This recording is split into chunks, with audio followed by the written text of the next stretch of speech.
So here's a story about a foreman that cussed me out for no reason. And, goddamn. So this scrapyard is a really, muddy place. No one likes going there. And this guy, he's usually nice to me. I don't know what happened to him that day. But for whatever reason, he has a habit of like making a line or something with his hands. So when I go dump my load, I ended up going to the wrong pile. And then he went to go correct me. Unfortunately, I don't have this on my dash cam. I wish I did. My camera was off at the time. And so where he wanted me was in front of the scale. But to dump my load, I had to turn around altogether. He wouldn't let me turn around. Like, he kept thinking I was going to the same pile. I don't know. So finally, at one point, he stood in front of my truck. And he said, I don't have time to babysit you or something. And he walked in front of my truck, pointed down and said, right effing here. And I was up, I think, 3 in the morning that day. Or no, I think I started at 3. I don't remember. Then he walked off. I sat there and the quick 10 seconds. This is the problem when you do stuff to us dump truck drivers. We have control of what we do with the load. So I thought about it for about 10 seconds. I'm like, all right. He wants it there. Alright, so I drove forward, went over the train tracks, parked the truck, and I let it rip right where he said. And I didn't get on the train tracks. Just perfect dump. Fortunately, I got stuck. But, so I dropped the bucket and I realized I'm stuck, which wasn't a big deal. All I had to do is drop my drop axle to get off. But in the process of closing my door, I jump out into a lake of water. So now I'm even more pissed. My boots have sucked in water. I now have duck feet. So go shut my door, and of course the guy, and the safety guys are kind of funny. They always have this clean outfit.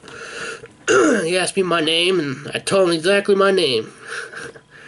So, get off the train track and go scale out. And that was nice to the lady. And I go up to park and call the office. And my dispatcher goes, the first thing out of his mouth is, I want to hear your side of the story. Of course, I said, well, my side of the story is I got duck feet now. And, of course, I was much elevated in conversation. And I said, the guy cussed me out. He wouldn't let me turn around. So, process of elimination, that's how I took care of it. And he says, well, we work for them. You can't talk to them like that, blah, blah, blah. Like, well, I work for you. And no one talks to me like that. You don't see me cuss you out. So that was, I think, 7 o'clock in the morning. So I get my reload, or go get my reload up Cleveland. And get up there. And I see the clouds. And, it's dark clouds. And, so I'm hurrying. And I don't know if it was karma. I don't know if it was just bad luck. It downpoured on me. And we're not talking about like a little bit of rain, no.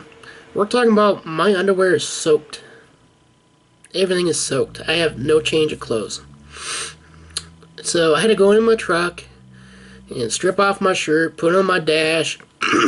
I think I had to do, well, no, I think I did the same with my pants, I don't remember. And I sat there in my truck, thinking I'll never forget this day. So, long story short, somehow I got my whole body wet. Yeah. You can tell I'm still a little irritated by that. Now, another time, I almost got kicked out of another place. It was another driver. And this steel mill It has a 1-lane road where we go, and I didn't see the other truck. And you know, I had a 1,000,000-mile truck then, so I didn't care if I went off road. You know, I mean, I go in scrap yard, so you know, this truck's beat up. This old man pulls up next to me, stops, and I can't go nowhere. And my window's down. He just runs his mouth. Something fierce. So on the way to where I'm dumping, when we dump, we're dumping off basically off a pad on a hill. Just go down to the hill. On the way over, another coworker from our company rated to me because, hey, you got to wait. Someone missed the hill and they got on the pad. I'm like, oh, all right. So I was staging, and what do you know? Guess who I seen coming to my pad? That guy. And let me tell you, 10 seconds. I have something for you, buddy. I dumped 24 tons of my material right on that pad. And long story short, I was getting the bucket down. Guess who showed up? The worker for the steel mill. Blocked me and put the bucket down. So I did the best thing I could do, and I played stupid. And, you know, I actually kind of felt bad after that. Gave him justice, and then I kind of screwed the other guy. Didn't really think about that at the moment. I actually thought about giving him $20, but then I thought if I gave him the $20 I had, kind of milk guilt. Can't take it as you give it. So, a lot of times when these places deal with us, you think we're stupid. Sometimes we're acting. Because we just don't want to deal with you. Just an FYI. Now, getting back to the first story. I think it was like 8 months past. I had to go back to the scrapyard, which I didn't want to go back, but I kept telling the office, I'm paying from there.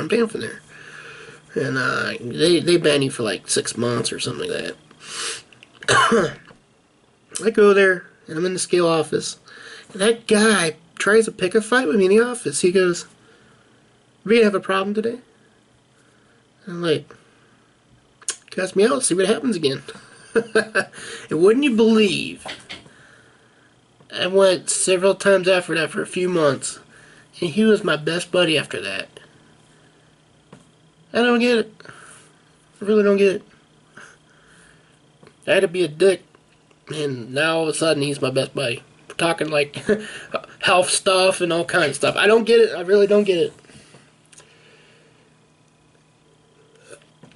So anyways, hopefully these stories were good.